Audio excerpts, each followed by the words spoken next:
যুক্তরাষ্ট্রের পপ তারকা material girl খ্যাত ম্যাডোনা, বয়স ৬৫। সেরা সময় ফেলে এসেছেন আরও অনেক আগে।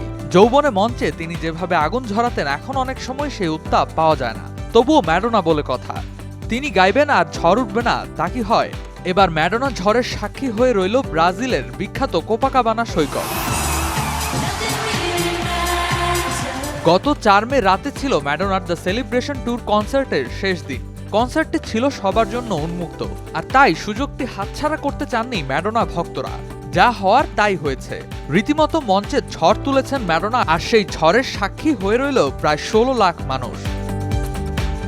একক শিল্পীর কনসার্টে দর্শক উপস্থিতির দিক থেকে সর্বকালের সবচেয়ে বড় কনসার্টের রেকর্ড এটি। ১৯৮৩ সালে পেশাদার গানের দুনিয়ায় যাত্রা শুরু করেন ম্যাডোনা।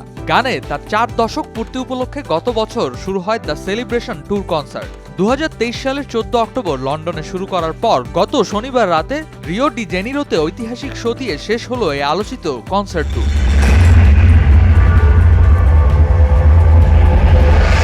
স্থানীয় সময় রাত ১০টা ৪৫ মিনিটে কোপাকাবানা প্যালেস হোটেল থেকে বিশেষ এলিভেটেড ব্রিজে মঞ্চে আসেন এই জনপ্রিয় গায়িকা। ২ ঘন্টারও বেশি সময় ধরে nothing really matters, like a prayer ও ভোগের মতো কালজয়ী গান পরিবেশন করে শ্রোতাদের মাতিয়ে রাখেন ম্যাডোনা। এক পর্যায়ে তার সঙ্গে মঞ্চে যোগ দেন ব্রাজিলিয়ান গায়িকা আনিতা।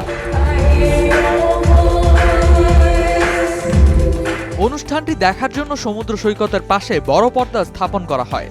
এছাড়া অনেকে অ্যাপার্টমেন্ট, হোটেল, নৌকা থেকে ম্যাডোনার গান উপভোগ করেন। জানা যায় এই কনসার্ট ব্রাজিলের স্থানীয় অর্থনীতিতে $৪০ লাখ বেশি অবদান রেখেছে।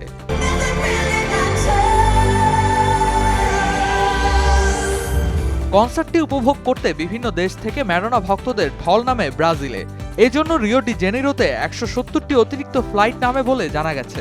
স্থানীয় হোটেলগুলো ছিল প্রায় শতভাগ পূর্ণ। নিরাপত্তার দায়িত্বে ছিলেন ৩,২০০ সেনা সদস্য।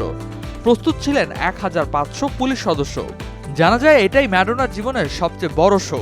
১৯৮৭ সালে প্যারিসে তিনি যখন শো করেছিলেন, তখন সেখানে অংশ নিয়েছিলেন ১,৩০,০০০ মানুষ। কিন্তু ব্রাজিলের এই শোতে মানুষের সংখ্যা তার চেয়ে কমপক্ষে ১০ গুণেরও বেশি। Redwan Ahmed, showbiz tonight.